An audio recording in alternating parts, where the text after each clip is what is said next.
So basically I've changed the throttle to a quick action, so I've used the RM250 throttle and cable, but I had to make up my own cable because, you know, it's not a generic thing, it's completely different the way it fits into the throttle body. I had to use the old bit of the Royal Enfield throttle and then basically made one up. So I made a cable up. You can get like nipples that you can solder on. I use brass ones because they're a lot easier to solder. That's a 15mm copper stop for a bit of copper pipe. And what I do is heat it up, fill it with solder, and then when the nipple's on the cable, just dip it in and then quench it in some water and it's soldered on. And it's the best way of doing it because you ain't got to mess about with the soldering iron and heat and burn the cable. It's ideal, that is. So then it'll give you a quick action throttle. Look at that. Which I'm quite pleased with. Changed the starter, so we've got a normal start button, and also I deleted the switch on the clutch, so you don't have to pull a clutch in to start it. That's pretty much it. Tidied up a bit of the wiring at the front, and that's where I'm at. So today we're going to crack on and get some more of the build done and try and get it looking how we're going to ride it basically, which is a bit of a task. But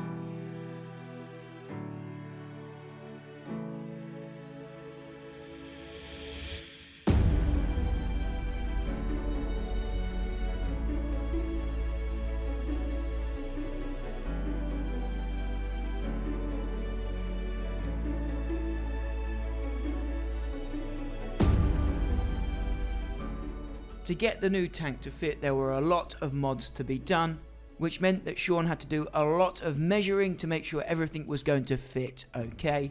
His first job was to fabricate some new mounting brackets.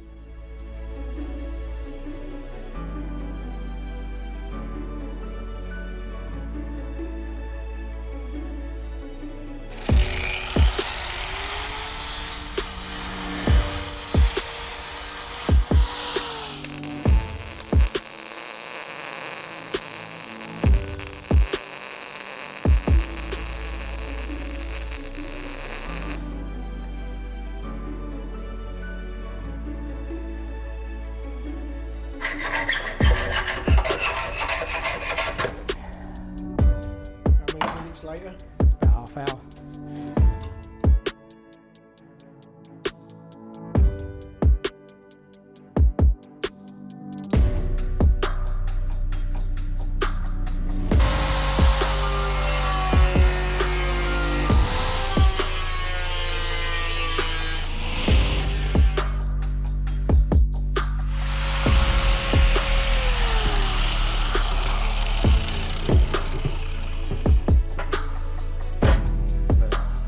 All we need is an angle grinder.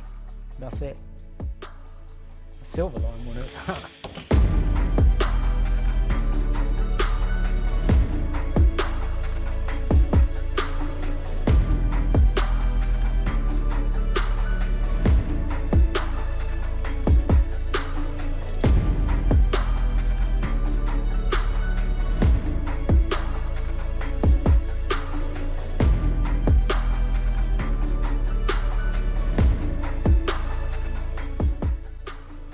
You know what I mean? I'm going to neaten this up, but fuel filter, pump.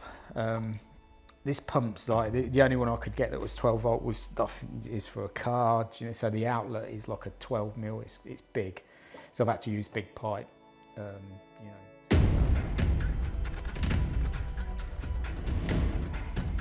Is it leaking?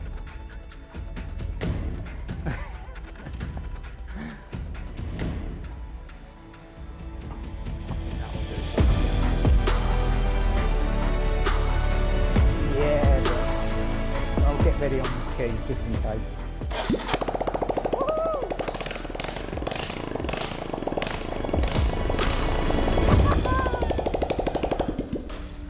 There you go. Magic. Perfect. Perfect. Let's get on with the next bit then. So there's one thing I've not been happy about, and that's the way the seat is. I want it to be more like a motocross bike, and I just want to fill this bit in and sort of get rid of that. So as you can see down there, I've got a load of stuff from a local upholsterers. Let's whip this seat off and then go from there. This is what I'm going to do. I'm going to heat this bit up here, and then I'm going to bend it down into this, and then once I've got that bent down into there, I'm going to fix them two bits together. So that's going to then make a solid base.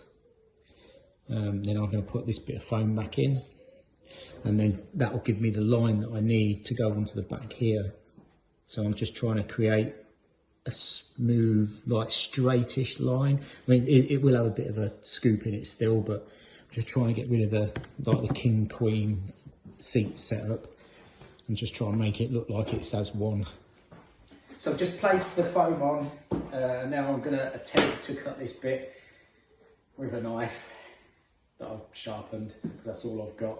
So this could go horribly wrong, or it could go good. I mean, who knows? Like I say, I've never done it before, so let's cut and see what happens.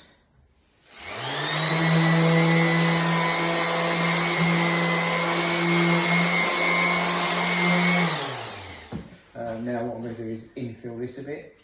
Ta-da! Not bad, eh?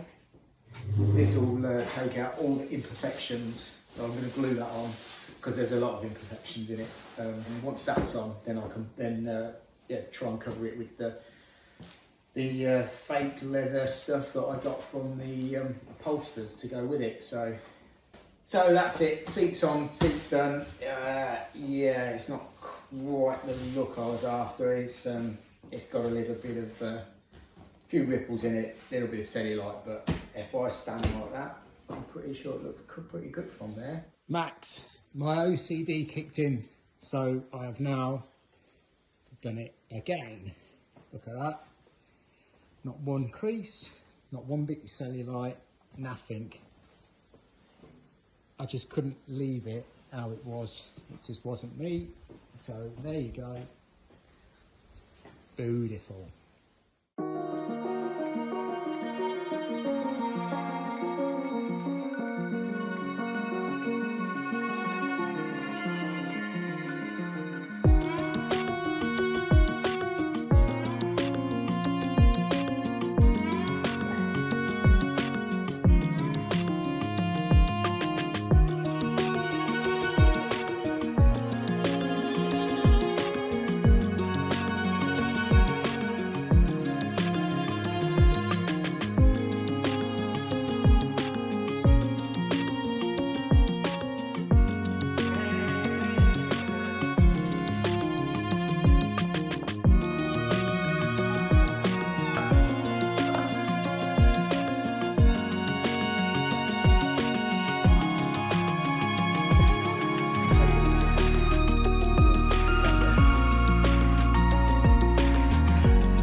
Right, so I've got a massive problem, massive. This pump we got here, external pump, don't work. Well, it does work, but it's no good. The bike don't run properly. So we've come up with another plan of, this is the original fuel pump out of this. So this is the original tank. That's the pump, or where the pump went in there. So now what we're going to do, well, not me, probably my brother, we're going to make a tank to go in here that's going to house the pump. Oh, and Verge. And out of that, we're going to make it out of that. So we've just drilled it out. That's going to be the outlet. We're now going to cut it. Inlet, sorry, that's the inlet. This is the inlet. We're now going to cut it. My brother's going to weld it up, hopefully, and make us our own special tank to fit that. So we'll see how it goes. Just filling the old tank with water so it doesn't go kaboom, kaboom. when I cut this flange out. We're hoping it don't go Have kaboom. faith, brother, have faith. God. Dangerous. This is dangerous. We've cut down this oxygen cylinder that Sean had lying about, and we've taken the flange from the bottom of the existing tank. Yeah, we cut that out the tank, yeah. So when that goes like that, I've left some of the existing tank on that flange. That will go on there like so. And I can weld that up even, and hopefully that will make a nice little pot for his fuel to go in and then pump it to the engine. So effectively what we're doing, we're making our own fuel pump. Yep. Using the existing pump out the tank. Yep. I mean, the downside is, where's that tank, Verge? This is no longer any good. Whoops. So I'll quickly show you how we've made it, where we've positioned it. Yeah, that's the old pump outlet this side. So yeah, that's pretty much it. I think we've done it with the help of my brother and his brother-in-law and a very good friend of mine. We call him Verge. Massive thanks to these two, because between the three of us, we've come up with this idea of, like, basically, let's make our own fuel pump. And just bits and bobs knocking about in the workshop, as you can see from the video. So now we've made a pump. I mean, it's nothing's fixed in yet, but we've got it there and it's working. I'm now going to hit the button and you're going to hear what this sounds like. I'll turn it on first.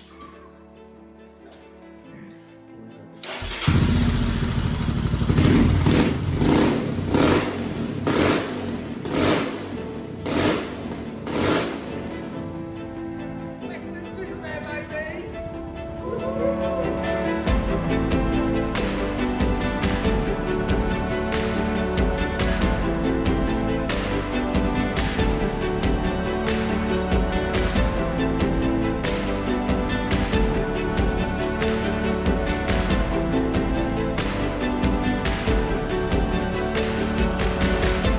Sean made a few final race day modifications to the build to make life on the beach a little bit easier, like hand guards, some different fenders, and the all-important grab handles as well. Be sure to check out our full race day documentary to see how he got on. As always, guys, you've been watching 999 Laser. My name is Max. Until next time, we'll see you at the track.